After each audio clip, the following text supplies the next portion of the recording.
मित्रांनो, आपल्या आयुष्यातील गैरसमजुतीचा एकच क्षण आपल्यासाठी खूपच धोकादायक ठरू शकतो. कारण तो आपण एका मिनिटात एकत्र अनुभवलेल्या 100 सुखद क्षणांचा सहज विसर पाडू शकतो.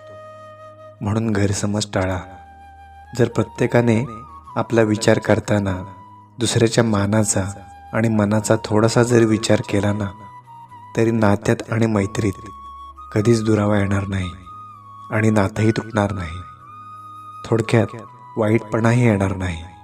म्हणूनच आपल्या आयुष्यातील प्रत्येक नात्याला प्रेमाने बांधून, संयमयुक्त पांढऱ्या शुभ्र कापडात गुंडाळून आपल्या शिदोरीत जपून ठेवा. कारण कोणतं नातं कोणत्या वेळी उपयोगी पडेल हे कधीच कोणाला सांगता येत नसतं.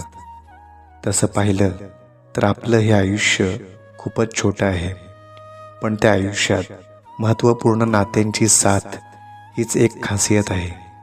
त्यामुळेच नात्यांची खट्टी-मिट्टी भेळच जीवनाच्या प्रत्येक वळणावर आपल्याला प्रेरणा देत राहते, जीवन जगायला शिकवते.